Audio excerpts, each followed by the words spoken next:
Yozaki parmi bateau te ba que non OK ko contribuer aux postes na bateau akitaki na mboka pour na kotia président Fatim Loboko mboka moi changement kota si on tourne to yeba na bande ko nyuso wala ndabiso to ki belé a fosonga soi-disant à risque kuna ba empoisonné à risque 10 à risque ba belse liboma ba boxe ba mbasu to yeba betlap sona li solo wana le tozio na micro o eza émission reality talk to ba beaucoup plus ba réalité ba responsable belé ba landa biso to yeba nan est-ce que c'est vrai ba empoisonaki yo est-ce que c'est vrai ozaki mbasu mais yo moko meko expliquer biso et puis pesa biso ce que ça vrai ba cause na ngeza nini po biso to bibilo na ba po to tambo kita kuna ambiance basi abatu tout monde ce temps pour meroya o nakini jalousie qui mutia mabe pendant que tam subino ba msubo ngara bino mo ndo luka problème na mboka final bulonga pena batante na vie na ngai comme je suis un homme de Dieu un fils de Dieu donc ba meki ba bokelinga malada di bo manga fanza ko makiol na bon fana ko makiol nous sommes là donc ba making la mal ko savana te sans cause donc ba poison donc ba mbasu le joye ngai te pour makolo ba footballeur les gars atala biso ba c'est footballeur makolo kemba donc ba sune ma to meli bomba pena donc donc makiol mais yo bigaka na skiva ngo ba poison pamba na ko sanza ba poison ba nini donc est-ce que vous avez un problème na mutu te na Kinshasa o azaiki vraiment ko luka ngana problème na mutu te ba te ba na problème na ngai est-ce que na suka o yaki ko identifier mutu oyo bien bateau yo vraiment bazai na bien sûr na ebié il peut aller les places ça peut bien na ebié comprendre na ebié ba ko funda ngai pa bateau ba saki traiter na ye quoi mo kaka mutu na nga fungola ngake no mone sene wana parti na salaki ko pa wana ozomona donc mutu alukisi yo kaka mutu na ye mutu yo fungola ngai parce que ba place mutu mala makufa ka mutu mo ngazanga ata osauver ba luki na ba façon tout ba mbasu ba poison ba kisa liboma ba luka kili quoi ba kili on a faut prier on conseil mais on peut ça pas en général mais on peut ça conseil personnel bon mutu oyo alinga kita kini zango ba pekisa mutu kita te kita na yo salama comme na yo bon nous à l'époque c'était quand on était avec les gens ba massa otiki no kopuna ya koka wana obeti no tour non il faut pas ça na moté mais il faut savoir prier dans la moka wana quoi parce qu'il y a des gens aussi qui peuvent te faire du mal sans yo oyeba qui est ton ennemi quoi. Il faut toujours être prudent. Conseil on peut ça faut être prudent. On se faire attention avec les momi nakin, ba momi so jouer ba sale tour ba momi belé ba pena donc on a boula jouer sale tour. À quoi ça yo quoi, il faut faire attention sur les petits momi na gatakin. On se conseil on peut ça ngwana. Patrick Madika Reality Talk. Tout s'abonner na Patrick Madika officiel. Et si ka solo, et si ka bompeto, et si ka elengi. Et si koyo ba bourgeoisie ezali et si koyo la classe ezali au Richard King s'abonner Patrick Madika officiel ciao Sokolingi kotala mpe koyoka basango kitoko kende na reality TikTok kota na reality TikTok Patrick Masolo kitoko vraiment S'abonner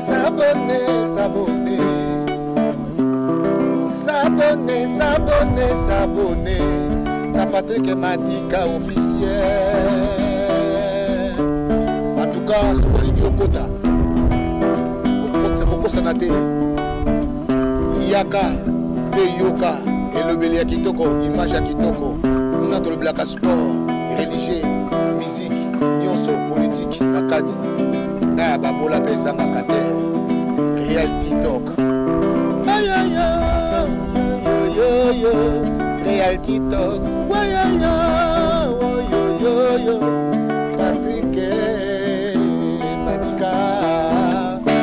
Patrick Madika.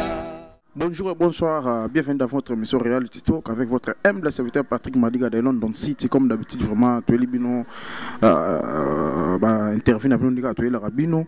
En tout cas, là, on a remercié tout au hasard branché de sous-sous, il y a un programme nabino, na pourquoi lelo. Donc c'est ça, les gars, bon, on a tous invité Nabiso Awa, Papa Nabiso, Kombo na Aris. beaucoup kan oyo tozalani na Londres après plusieurs années en Angleterre auti ko beta moi tourna kin il fallait ça 2 ans ou bien 3 ans. Bon, tu comprends, l'état zongi mbangu na mboka ya London City. En tout cas, sans plus tarder, vraiment, on a présenté bino, invité na mswa lelo tout ça, on a un combo ya Harris. Bonjour, bonsoir. Bonsoir, monsieur Patrick Madika. Bonsoir. Bonne santé et tout, premièrement. Santé, ça va.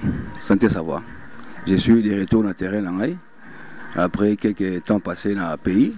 Donc, c'est toujours un plaisir à cause de la place où tu vends ou tu vends à trop. C'est toujours un plaisir de revenir là où on habite. Merci vraiment. Toi, on a plaisir vraiment au le sous on a aussi pu bande kono pe bovandi na bango mingi na mboko ya London City. Baza pe sous na sengo ya komona yo. Donc c'est ça en tout cas bah séjour na Congo et l'équipe comment?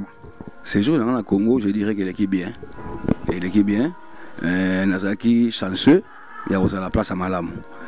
Comparé à Batu Oyo, Bazaki moins chanceux que Ngaï. Ou peut-être dans la bidonville entre guillemets, là où il y a vraiment donc souffrance, il y a trop quoi. Mais moi j'étais chanceux, n'a pas ça mal, c'est pour cela que ces jours là il est bien. En tout cas, ces jours là il est bien par la grâce de Dieu vraiment. Ezaki première fois qu'il t'en a kin après combien d'années en Angleterre? Après presque 20 ans, hein. Après presque 20 ans, je suis encore retourné quoi. Ça m'a vraiment pris du temps pour la zone. Je dirais, bon, il y avait aussi un problème un peu administratif, hein, côté mes papiers, donc il y a un temps pour la zone quoi. Quand j'ai su arranger mes papiers dans le côté administration, il y a une opportunité sur cela, ces pays. Mais le pays, je suis là-bas, pays vraiment, le pays va mal. Le Congo va mal quoi. Faut pas tout ça la guerre, moi sentimentaliste, bien hypocrite hein. On se montre que tout le Congo ça va, tout ça danger, tout ça moderne, tout ça modernisé. C'est faux quoi. Faut tout ça sincère quoi. Si ça marche pas, il faut dire que ça marche pas. Si là où ça marche, il faut dire que ça marche. En tout cas, ce qui est vraiment nana ba responsable ba ndabsuka ba Thomas Mbuya, Telinkoi, toana ba tuloko la ba salon Interstar, salon Indi, Congo Shop ba ndabiso ba responsable côté baza, même si tu es big non président Fati Béton ou ba bengi na mikolo yo. Soit disant mboka siko mambo comme bien. Comme il faut encourager Batou, il faut investir dans le pays, donc tout. Comment yozolo bake non, mboka ça ne va pas, pendant que biso tout est bien non, si on est siko, mais mboka comme ça va. Mboka, monsieur Patrick Madika, mboka comme bien du jour au lendemain. Tu sais, dans mboka il y a tout à refaire, tout est à refaire dans mboka. Mais moi je dirais pas que Fati, c'est pas l'espoir. Fati, bah tu bazan espoir mingi pour nae. Ozo mona. Bah tu bazan a vraiment un espoir mingi à changer bah masolo. Ozo mona. C'est pour cela donc bah total là parce que faut peut-être total à péter Moutou. Ça fait combien de temps il est au boulot quoi. Ça fait même pas une année qu'il est au service de la nation. Ozo mona. Donc c'est pas du jour au lendemain que Moutou va s'améliorer.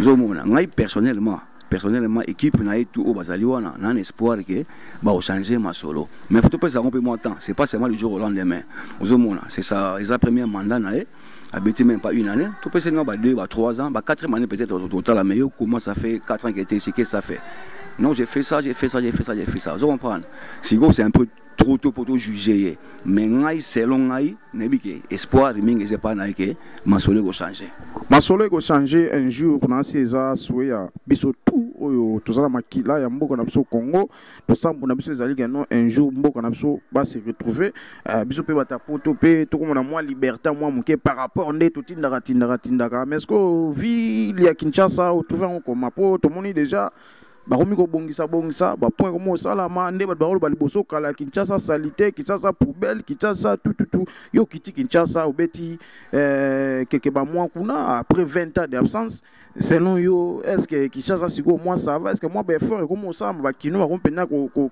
kipe kin pela ndenge cité za la robia comment bon Kin surtout qui est belle, je te dirais honnêtement qui n'est pas belle quoi, qui est sale. Malgré que bah ça les bons système il y a Kinshasa Bopeto, mais Kinshasa Bopeto on peut sauter bien vraiment, et ça va façon un peu archaïque hein. qui muta pousse les kana balabala ou barabi chacha kana ba pousse ba na boa kana place mo ngani ozomona so totali bien kini penaka là nous quand on connaissait na kini on avait ba kala ba voirie tu vois et on ba poubelle tout mais mango place mo ba so salon ba recyclage mais na ngata kini bomona ba doit ba tenir comme kini ça bo peto na ba pousse pena c'est un peu honteux quoi ozomona et puis kini ngo eza certaines derniers ba poubelle publique ezate o mela mai souvent ici au bois on place nene nanzela parce que pas au bois on ezate donc il les a ça les tega quand on va changer ba stratégie mususu quoi OK ba comme ça plus propre on mona mais côté pena bon le nouveau gouvernement le gouverneur de la ville aux années actuellement na Kine mais c'est Santilio en tout cas lui il a promis vraiment d'améliorer les histoires et j'ai confiance à lui qu'il va améliorer mon solo il va changer quoi comparer les qui avant. Ok, en tout cas, espoir ils vraiment. Donc, ils sont tous allés toujours conseillés à Kenon, Msali qui est bien, Mboka Nabiso, ils ont toujours le rôle à Mboka tout. Prébi que nous reçoitons, mais qui nous a fait, vous avez un rôle à jouer. Kendenge, papa n'a pas eu le bawa. Vous en avez moins rubbish na yo. Luka place à côté, qui est boire à blonde, tout vivre dans ma pote. Donc, c'est ça, n'a bien qu'on a avec l'État.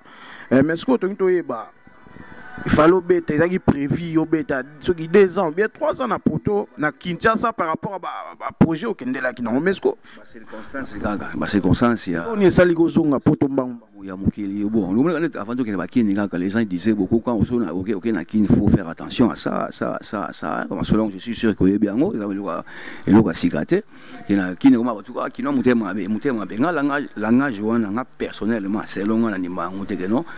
Kino be congolais monté à mabe nous sommes ngani ma ngote kino aza monté à malamu de naissance kino a monté à malamu congolais a monté à malamu de naissance nous sommes qu'est-ce qui arrive que c'est dû à quoi monto comme esprit mabe monto changer qui monto qui bien à comme esprit mabe c'est dû à quoi pourquoi quelqu'un qui était bien devient mauvais parce que cause be ba raison parce qu'il y a la manque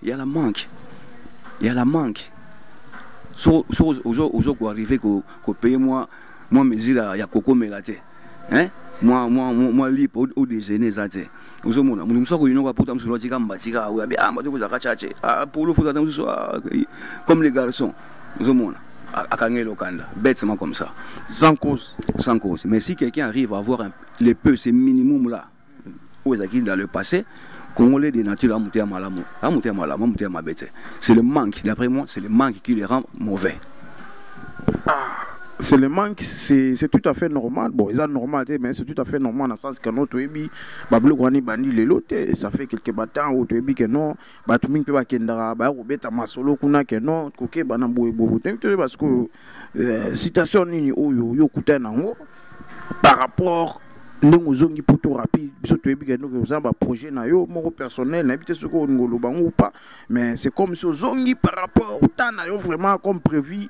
Na Kinshasa vraiment ekokagite ba pomme ni yokutana wana ba news sociaux ba bimena ba réseaux sociaux quoi koko ali ça va empoisonner tuer bon on masolo wana si c'est ça donc komelio moko on s'est référé bon on va qu'il ngane za ligate donc la jalousie ça règne par-ci par-là ozomona ba ba me ko na ba façon belé quoi heureusement bisoto ba to pena ba na nzambe quoi nzamba ya chaka mo loboko akipa biso bien yango mulipe tous en forme toi vivant bani pour ba tentation et qui marque na marque zomona ba tenter na ba vie na ngai ba tenter na makambo na ngai mais en tant que fils de Dieu et homme de Dieu donc ya on a kati na bino quoi pour mususu ba otindiro ba kisali boma on pas m'a dit que ben 20 000 francs kisali boma lo ngo grand kiolo ngule ba matiti na nzele ba fulu ba rabish bani no dame ba kwanga e polo na nzela quoi obeli boma en tout cas oza bambasu wana na baondi mango tenga na moni yango vivre bambasu na moni yango pas 2 personnes pas une fille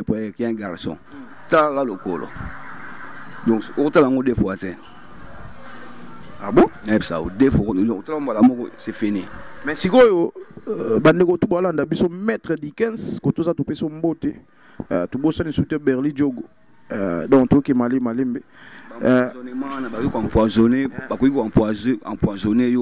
for nothing sans cause empoisonné ngai tana komiki j'ai connu un gars bachepe mort na ba réseaux sociaux masa mo bangilingili comme on a Eric Yansi jo ba tangilingili ba bi masa wana Massana, il a été empoisonné, lui et une fille moi avant na yolo comme on est Déborah. Bah ensemble, beaucoup fa bon balé na fille wana, ba poisonné ba on a masanga. Un gars qui aimait boire le whisky, hein. Vraiment c'était un gars qui aimait la vie, qui vivait quoi. Le gars il est mort, on a un enterrement dans Bandal. Le gars je l'ai vu vendredi et dimanche soir il est mort. Ah bon? Bon, c'est quoi? Biso le la reality talk avec votre humble serviteur Patrick Madiga. Biso les solo total en côté mon côté to beta en de côté. Nandenga ma bete papa na biso Aris to kemba mo na les solo to fongola ngo moi muke. Mais soit disant bino pe ba mikilista kala surtout le la yo kitikin après 20 ans. Hein? Total en les deux côtés. Bamsu pe akenda kini on peut akuta na ba difficulté msute ndengo beti les solo massa na yo. Bien sûr, ils ont perdu na famille, na bino ba master, tout le monde perdre mutu na bino, mais soit disant bino peta on ba mikiliste bokindara kin. Lokola bobi ke non na ndenge na mboka na biso passe ezali, bato ba souffrir, mboka na pene zu pene ala vraiment na ma pene vandite. Bo so ande avantage, surtout mingi ya ba fille. Okeninga moi ça bato, ba se belé. Kula sara que no bino boba prêtre ya wana tam sous bazo boa kala bino ba mbasu ya wana tam sous bazo tila bino ba poison bon na habité so zape o yokutana na ngo be papo comment yoko kende okino promna mutute olingi moi ça mutute obete olingi ba master po moni l'homme sous pesa olingi ba master mi balé oui ba jewana go hein ba jewana bato ba sala ba romana ba mama na bayuma ah bon ba mama na ba mbendre pena quoi. Bato basala ba jeu lobi wana bakiti na kini boye pourquoi poser yo abiser ba faible pour yo ça na moi possibilité moi na mikili déjà o jouer na rôle faiblesse baninga ba mama na bambaka sana toka kia ke no Vital Kamerhe baninga Kinshasa ndenge moi poste moi za kwa ne fallait yo poste na ninga Kinshasa pour travailler to bité poste ni Vital Kamerhe nga pesa yo na mte suko za la pena motema malamu yo partager na ba congolais tout ba na biso mais quand on expliquer biso ko kopa ngo simbi obi simbi te yango mte sala ke no cause na yo retour na mbangu boye mikilezana ngai so na zo poste go na na kini na so ate parce que au travail na kini au travail na potote vous moi ça c'est des conneries quoi hein racontage batamuki bangaka el mogo pour raconter mon amour ça réalité mais départ na yo zaki permis bateau te ba que non pouvoir na liste que non aussi moi poste na kin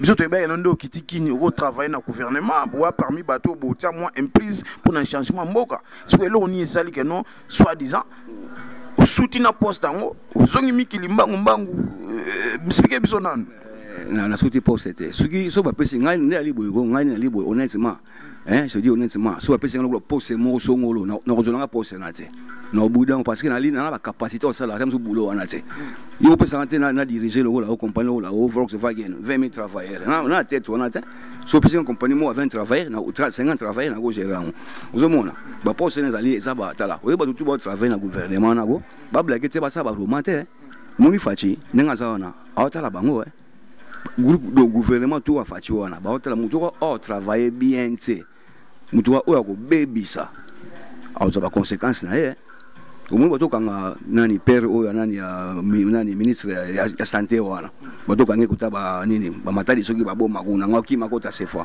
ba récupérer ba si c'est mon na corruption ya ko bebisa musala tulinya ngosute tulingi komuni kongo sa wana so tu vas massa na biso ba voisin ba pays frontalier na biso tu ba Kigali tu ba Angola ba Uganda ba Brazza comparé na ba ngunde kunanga écart ya mulai ils ont dit marathon une course à marathon 42 km 500 donc moi ça me soit ba 10 km ba 15 km 17 km sur biso Congo tout ça na kutamu sou là ba 2 km kaka ya départ mais course ya mulai faut forcer to kanga bango plus tard vous au monde Kigali kitoko mona Brazza so du taxi yomoko et mimo tina parler yomoko na taxi yoza kina taxi yomoko yomoko tina parler à moins que ça l'express sans quoi beau final na katia vous mona côté propriété côté social de maman ça na bazo Angola mona so 6e des humanités mbala moko que service militaire Angola obligatoire pour les hommes les filles c'est au sol côté mais pour les hommes c'est obligatoire donc ati Angola salonga par sentiment ane wana a former balar ami sa balar ne pour former ba jeune na armée et bosso bana boula envoyer Congo lobby ba bisigo on est prêt vraiment l'armée angolaise elle est vraiment ready et puis avec les armes qu'on a on va encore aller les attaquer. Kasi yango to loba yo zaki parmi bateau to ba que non OK ko contribuer aux poste na bateau akitaki na mboka pour na kotia président Fatim Loboko mboka moi changement kota si on to nga to yeba na bandi kunu so balanda biso to ka belé a fosonga soi-disant à risque kuna ba empoisonné à risque 10 à risque ba belse liboma ba boxe ba mbasu tout to yeba Betlab sona li solo wana l'autre zio na micro o eza émission reality talk to ba beaucoup plus ba réalité ba responsable belé bolanda biso to yeba nan est-ce que c'est vrai ba empoisonaki yo est-ce que c'est vrai ozaki mbasu mais que yo moko meko expliquer biso et puis pesa biso ce que c'est vrai ba cause na ngeza nini po biso to bibilo na ba po to tambo kita kuna ambiance basi ya batu tout au moins ce temps premier oya o na kini jalousie qui mutia mabe pendant que tam subino ba msubo ngwa bino mo ndo luka problème na mboka bon mboka na ninga saliona comme c'est dit au début ba to comme un peu suspect final bulonga pena ba tenter na vie na ngai comme je suis un homme de Dieu, un fils de Dieu, donc meki bogelinga malada di bon manga fasa ko makiol na bon fana ko makiol nous sommes là donc making la mal ko savana sans cause donc poison donc mbasu le joye ngai pour makolo footballeur les gars attrape so c'est footballeur makolo kemba donc basune ma to meli bomba pena donc ngo makiol mais yo biga est-ce qu'il va ngo ba poison pamba na ko sanza ba poison ba nini omona donc est-ce que vous avez un problème na mutu te na Kinshasa o azaiki vraiment ko luka na problème na mutu te ba te ba na problème na ngai je vais te dire quelque chose dans ce moment sous étrange moi j'envie personne moi j'en vis pas OK non on envie na lati masalati forme no sepela na lula ngome na envie yango te comme nga France na ngokaka tu comprends moi j'ai pas problème avec les gens ba tout ko na ba on paiement na ba yebi qui a risque kokana aza mutu aluka ba problème c'est aluka ba problème c'est moi j'essaie de vivre ma vie quoi je nazana j'ai pas eza ma mukele est-ce que nasuka ou yaki ko identifier mutu oyo bien bateau yo vraiment bazana bien sûr na yebi il peut aibi les places ça peut aibi na yebi comprendre na yebi bako funda ngai pa bateau basaki traiter na ye quoi mo kaka mutu na nga fungola ngake no mone sene wana parti na salaki ko pa wana ozomona donc mutu alukisi yo kaka mutu na ye mutayo fungola ngai parce que ba place mutu mala makufa ka mutu mo ngazanga ata osauver ba lukio na ba façon tout ba mbasu ba poison ba mbasu ba kisa liboma ba luka kili quoi ba kili on a faut prier tu vas saga biso ko kan to prier mais to prier puis on prier na ngeza no molaite o ba 10 minutes non 30 secondes kaka prier na ngai ponza malobi ya bofungula munoko na yo ayebelo ko nini yo okoloba vous comprenez donc musikate merci père fungula journée na ngai za na ngai c'est fini le mot simple. Merci vraiment na badinyo so balanda biso ba responsable kwa ba Aniseta Kweni tobosani te Feribois. Donc c'est ça. Nansi to comme presque na fin vraiment ya programme na so pour na lelo to ngi vraiment toujours autant mingité ou toujours mboka faut mo ba répondre ma bébélé pe le récupérer penza makam. Et mais si yo na tout no moi ba question sur tout tia na awa si yo conseil nini oyo ko pesa bande kuno ba mikiliste o pe ba vana poto ba msupu ba sala 20 ans lokola yo na ba komi kinité na ba prom tu yo kuta nango o lelo lekeli yo muto pe yo se confiant na ye nzo ateye na sima na ye atanto na ba façon tout lelo zongi poto a bonne santé bien sûr nzamba sungi conseil ni européen na bande kumsu ba Hollande biso oyo pe lelo ndo lobi Kinshasa qui mutema be comme belé wana promena mutu te mais ba bokanu kaka to sali mutu eloko te moi conseil européen na bande kutu Hollande européen ba ko kitape kini ekozana conseil pena na européen pas en général mais na européen conseil na personnel bon mutu oyo alinga kitakini kini zanga ba pekisa mutu kitate kita na yo salama comme na yo Bon, nous à l'époque, c'était quand on était avec les gens, hein, il y a Coca, non, il faut pas ça. Mais il faut savoir prendre la moka, parce qu'il y a des gens aussi qui peuvent te faire du mal sans yo oyeba, qui est ton ennemi, quoi. Il faut toujours être prudent. Conseil, on appelle ça, il faut être prudent. Faire attention avec les momies nakin, jouer à sale tour. Momi belé donc on a boula jouer sale tour. À quoi ça quoi? Il faut faire attention si on a petit momi na gatakin. On se montre. Conseil, on appelle ça. Merci vraiment Coco Aris pour la réponse à notre position. Sinon, on remercie mon tuteur qui branché Hollande Bisso Lelo. Tu as une actualité, nouvelle à Kin. Donc, tu as toujours qui sango que non. Mbiaka moko kati na biso na London City awa zoki likama na ninga ya Kinshasa. Di bon azungi biso na poto awa toujours à bonne santé. Yango tuzai na lelo to ba vérité za nini poto kai que non mambu ekweli. Donc ngai pona nga vraiment na remercier mon tuteur Alandi biso na tikelo le micro. Comme ça, yo clôturer l'émission. So pe moi ezali pe ba dédicace na batu na pe. So pe moi conseil à souka pesa aussi ici na ngaka. En tout cas, merci pour notre passage dans l'émission na biso. Merci beaucoup. Bah courage quoi. Merci. Merci. Bon, on a ba dédicace là, je vais remercier d'abord madame F. Je vais remercier encore Maggie Simos, Manolista, Papous, Stallone en France, Simon, c'est le Pythagore. Et puis tous les membres du staff, tout le restaurant Pythagore dans la station de campagne, un théâtre quoi, Socrates, Boussaïnoté Sophia, et puis ma maman qui est au Congo maintenant, elle est éprouvée, elle vient de perdre son petit frère, elle est au Congo, enterrée à la vendredi.